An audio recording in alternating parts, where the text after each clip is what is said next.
நம்முடைய வேல்முருகன் அவர்கள் இங்கே அவருக்கே உரிய ஆவேசத்தோடு பேசினார். விமர்சனங்கள் அரசின் மீதோ தலைவர்கள் மீதோ வைப்பது ஒன்றும் புதிதல்ல. அதற்கு பாவலர் ஏறுவை விட மிகச்சரியான ஒரு மனிதரை நான் பார்த்ததில்லை. பெரியார் தமிழை காட்டு மிராண்டி மொழி என்று சொன்னார். இந்த தமிழ் சமுதாயத்தை உவிக்க வந்த ஒரே தலைவர் தந்தை பெரியார் தான் என்று தன் வாழ்நாள் வரை வாழ்ந்தவர் பாவலர் ஏறு.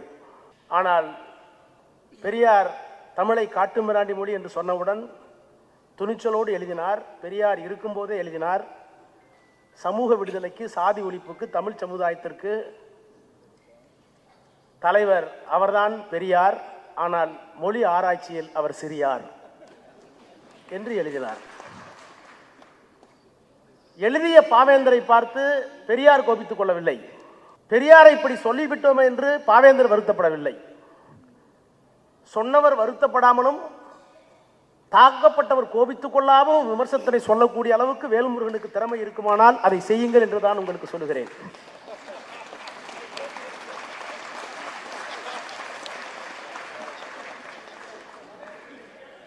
தனித்தமிழ்நாடு தீர்மானத்தை கொண்டு வந்தவர் பெருஞ்சித்திரனார். அதே காலகட்டத்தில் மாநில சுயாட்சி தீர்மானத்தை சட்டமன்றத்திலே கொண்டு வந்தவர் கலைஞர். கலைஞருடைய மாநில சுயாட்சி தமிழனுடைய விடுதலைக்கு ஒவ்வாது, அது தற்காலிக தீர்வு என்று தீர்க்கமாக நம்பியவர் பாவலர் ஏறு. பாவலரிடத்திலே போய் கேட்டார்கள், கலைஞர் மாநில சுயாட்சி தீர்மானம் ஏற்றிருக்கிறார் என்று. பாவலர் சொல்லுகிறார், குறிப்பிட்டு சொல்லுகிறார், இன்றைய தமிழனின் தலைமைக்கு, குறித்துக் கொள்ளுங்கள், இன்றைய தமிழனின் தலைமைக்கு லட்சிய தெளிவில்லை, ஆனால் இவரை விட்டால் தமிழனுக்கு வேறு தலைவர் இல்லை. இந்த விமர்சனத்திற்கு கலைஞரும் கோபித்துக் கொள்ளவில்லை, தமிழ்நாடும் கோபித்துக் கொள்ளவில்லை. அதிலே நியாயம் இருப்பதாக கலைஞரும் உணர்ந்தார். எனவே விமர்சனங்கள் என்பது வேறு. 1999 திராவிட முன்னேற்ற கழகம் பாரதிய ஜனதா கட்சியோடு கூட்டணி. நான் மத்தியிலே அமைச்சராக இருக்கிறேன். ஆசிரியர் வீரமணிக்கும் தலைவருக்கும் பேச்சுவார்த்தை இல்லை. தாய் கழகத்துக்கும் செய்கழகத்துக்கும் உறவு இல்லை, ஒட்டு இல்லை. முரசொலியிலே கடுமையான விவாதங்கள் வரும், விமர்சனங்கள் வரும். ஆசிரியர் எழுதுவார், கலைஞரை தாக்கி கலைஞரின் இதயம் காயப்பட்டு விடக்கூடாது என்பதற்காக என்னை போன்றவர்கள் விடுதலையை மறைத்து வைப்போம். ஏனென்றால் விடுதலை மாலையிலேயே வந்துவிடும். ஆனால் கலைஞருக்கு இருக்கிற ஒரு நல்ல பழக்கம், முதலில் அவர் படிப்பது விடுதலையை தான். சில நாட்களிலே கடுமையாக வந்தால் ஒரு நாள் அந்த விடுதலையை மறைத்து விட்டோம். நானும் அவருடைய உதவியாளர் சண்முகநாதனும் விடுதலை எங்கே என்று கேட்டார். தயங்கிக் கொண்டே வரவில்லை என்று சொன்னோம். விடுதலை வராமல் இருக்காது, எடுத்து வா என்றார். எடுத்து வந்து பார்த்தால் கலைஞரை மிக கடுமையாக தாக்கியிருக்கிறது. என்னை பார்த்தார். நான் திராவிடர் கழகத்திலிருந்து வந்தவன் என்று தெரியும். கலைஞர் சொன்னால் ஒரு குருநாதரை மாட்டிவிடக்கூடாது என்பதற்கு தானே மறைத்தாய் என்றார். சொல்லிவிட்டு சொன்ன அடுத்த வார்த்தை, விடுதலை இப்படி வந்தால்தான் அவர் வீரமணி, இல்லை என்றால் ஈரமணி. கற்றே எழுதியிருக்கு. 2 பேரும் உயிரோடு இருக்கும்போது கற்றல் இருக்கு, 2 பேர்த்தையும் பேசியிருக்கு. எனவே விமர்சனங்கள் நியாயமாகவும் கூர்மையாகவும் வருகிற போது அதை ஏற்றுக்கொள்கின்ற மன செம்மை படைத்தவர் தான் திராவிட மாடல் ஆட்சியினுடைய நாயகர் மாண்புமிகு முத்துவேல் கருணாநிதி ஸ்டாலின் அவர். ஏதாவது இடைவெளி இருக்குமானால் நிச்சயமாக உங்களுடைய கருத்துக்களை முதலமைச்சரிடத்தில் எடுத்து செல்வேன் என்பதை இந்த நேரத்திலே, இந்த மேடையிலே நான் குறிப்பிட்டு சொல்ல விரும்புகிறேன். இந்த மேடையிலே நாம் எல்லோரும் இருக்கிறோம். முந்திரி காடுகளிலே தமிழர் விடுதலை படைக்காக திரிந்த வேல்முருகனும் இருக்கிறார். ஜனநாயகத்தில் நம்பிக்கையுரிய மறுமலர்ச்சி திராவிட முன்னேற்ற கழகத்துடைய உறுப்பினர்கள் இருக்கிறார்கள். அரசியல் சட்டத்தை பாதுகாப்போம் என்கின்ற குரலை நாடாளுமன்றத்திலே முழங்கிவிட்டு வந்திருக்கிற ராஜா இங்கே இருக்கிறேன். எதிர்த்தரப்பில் இருந்து கேட்டார்கள், அரசியல் சட்டத்தை நீங்கள் எரிக்கவில்லையா என்று கேட்டார்கள். சாதியை ஒழிக்க வேண்டும் என்று பெரியார் விரும்பினார், எரித்தார். எங்களுடைய கோரிக்கை அப்படியே இருக்கிறது. ஆனால் அரசியல் சட்டம் சொல்லுகின்ற, we the people of India having solemnly resolved to constitute India into a sovereign, secular, socialistic, democratic republic. இது ஒரு இந்திய குடியரசு என்பது ஜனநாயக குடியரசாக, மதச்சார்பற்ற குடியரசாக, சமதர்ம குடியரசாக இருக்க வேண்டும் என்கின்ற அந்த அடிப்படை பண்புகளை மாற்றுவதில் உடன்பாடு இல்லை என்கின்ற அடிப்படையில் அரசியல் சட்டத்தை காப்பாற்ற விரும்புகிறோம். சாதியை காப்பாற்றுகின்ற அரசியல் சட்டத்தை பற்றி விமர்சனங்கள் எங்களுக்கு உண்டு என்று எங்கள் நாடாளுமன்றத்திலே பதிவு செய்துவிட்டு தான் நீங்கள் வந்திருக்கிறோம். சொல்லுவதற்கு காரணம், தமிழ் மரபாக இருந்தாலும் எங்காக இருந்தாலும் உலகளாவிய சிந்தனை என்பது ஸ்கூல் ஆஃப் தாட் என்று ஆங்கிலத்தை சொல்வார். சிந்தனை மரபு. RSS ஒரு சிந்தனை மரபு, நமக்கு உடன்பாடு அல்ல. பெரியாரிய ஒரு சிந்தனை மரபு, மார்க்சிய ஒரு சிந்தனை மரபு. தோழர் யாக இங்கே வந்திருக்கிறார், நீண்ட படிப்பறிவு உள்ளவர் அவர். எனவே சிந்தனை மரபு என்று வருகிற போது பெருஞ்சித்திரனாருடைய சிந்தனை மரபு, பாவாணருடைய சிந்தனை மரபு என்பது தனித்தமிழ்நாடு, தூய தமிழ், சாதியற்ற சமூகம். இன்னும் கூட பெரியார் அதில் மொழி உணர்ச்சிக்கு போனவர் அல்ல. எனக்கு பாஷாபிமானமும் கிடையாது, தேசாபிமானம் கிடையாது. எனக்கு இருப்பதெல்லாம் மனித பற்று மட்டும்தான். அது என்ன காரணம்? உன் தமிழ் எல்லாம் போய் தேவாரத்திலையும் திருவாசலையும் உட்காந்துருக்கிறிய, சிவனுடைய தலையில நிலா இருக்குன்னு சொன்னா ஆம்ஸ்டாங் கால் வஞ்ச பிற்பாடு நம்பினா அதுக்கு பேர் தமிழா, அந்த மொழி காட்டுமிராண்டி மொழி இல்லைன்னு திரும்ப கேட்டவர் அவர். அவர் பக்கமும் நியாயம் இருந்தது. இன்றைக்கு நாம் தனித்தமிழ்நாடு கேட்கின்றவர் யார் இந்த மேடையில் இல்லை. ஆனால் இந்த 16 நூல்களும் வெளியே வருகின்ற நேரத்தில் நாம் எதை சிந்திக்க வேண்டும் என்று சொன்னால், தனித்தமிழ்நாட்டுக்காக அவர் எடுத்து வைத்த வாதங்களை எவ்வளவு தூரம் நான் வெற்றி பெற்றிருக்கிறோம், இன்னும் எவ்வளவு தூரம் வெற்றி பெறவில்லை. தனிநாடு கோரிக்கை கைவிட்ட போது எண்ணி துணிக கருமம் என்று ஒரு பெரிய புத்தகத்தை அண்ணா எழுதினார். அந்த புத்தகத்தை முதலாக கலைஞரின் இடத்திலே கொடுத்து முரசையிலே பதிவு செய்தார். ஒடிந்து போயிருந்தது, பிறகுதான் கொண்டு வந்தோம். காரணங்கள் அப்படியே இருக்கின்றன. ஆனால் அந்த காரணங்களை படிப்படியாக பைய அரசியல் சட்டத்துக்கு உட்பட்டு நாம் வெற்றி பெற முடியுமா என்று விரும்பியவர் அண்ணா. அது ஓரளவுக்கு நிறைவேற்றி காட்டியது கலைஞர். இன்னும் மாநில சுயாட்சி முழுமையாக கிடைத்துவிடவில்லை. இன்றைக்கு இருக்கிற அரசாங்கம், மத்தியிலே இருக்கின்ற ஒன்றியத்தில் இருக்கின்ற அரசாங்கம் தமிழுக்கு விரோதமான அரசாங்கம், தமிழர்களுக்கு விரோதமான அரசாங்கம். நான் பெருமையோடு சொல்லுகிறேன், எந்த துணிச்சலோடு எந்த உணர்வோடு இந்த மேடையில் நாங்கள் நின்று கொண்டிருக்கிறோம். நாங்கள் தனித்தமிழ்நாடு, இறையாண்மை உள்ள தனித்தமிழ்நாடு, பூகோள ரீதியான தமிழ் தமிழ்நாடு நாங்கள் கேட்காமல் இருக்கலாம், பிரிவினை கேட்காமல் இருக்கலாம். இன்னமும் சொல்லுகிறேன், நாடாளுமன்றத்தில் இருக்கிற நான் சொல்லுகிறேன், திராவிட முன்னேற்ற கழகத்தினுடைய துணை பொதுச் செயலாளர் சொல்லுகிறேன், நாங்கள் பிரிவினை கேட்கவில்லை, ஆனால் நாங்கள் பிரிந்துதான் இருக்கிறோம். என்ன காரணம்?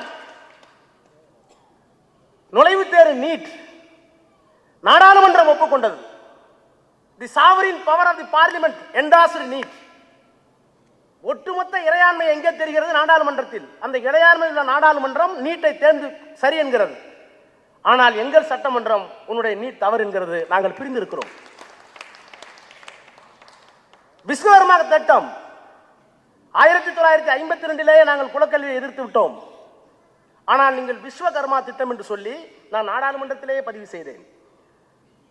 65 வயது 70 வயதுக்கு மேல் ஒருவரால் பிழைக்க முடியவில்லை என்றால், அவருக்கு செருப்பு தைக்கிற தொழில் தான் செய்ய தெரியும் என்றால், அவருக்கு நகை தைக்கிற தொழில் தான் தெரியும் என்றால், அவருக்கு சிகை அலங்காரம் செய்வதுதான் தெரியும் என்றால், 70 வயதுக்கு மேல் அவருக்கு இனிமேல் முடியாது என்று சொன்னால் உதவி செய், நியாயம் இருக்கிறது. ஆனால் 15 வயது முடிந்தவுடன், 10வது முடிந்தவுடன் நான் 5 லட்சம் ரூபாய் தருகிறேன், நீ உன்னுடைய குலத்தொழிலை பார் என்று பீற்றிக் கொண்டு அதற்கு 30,000 கோடி பணம் கொடுக்கிறேன், 3,000 கோடி பணம் கொடுக்கிறேன் என்ற அந்த திட்டத்தை இந்தியா முழுக்க எல்லா முதலமைச்சரும் பாராட்டுகிறார்கள். தமிழ்நாட்டுடைய முதலமைச்சர் திராவிட மாடல் நாயகன் முத்துவேல் கருணாநிதி ஸ்டாலின் அவர்கள் தான் முடியாது, நாங்கள் பிரிந்திருக்கிறோம், பிரிவினை கேட்கவில்லை, பிரிந்திருக்கிறோம். EWS எக்கனாமிக்கலி வீக்கர் செக்ஷன், பொருளாதாரத்தில் நிறைந்தவர்களுக்கு இடஒதுக்கீடு. அரசியல் சட்டம் என்ன சொன்னது?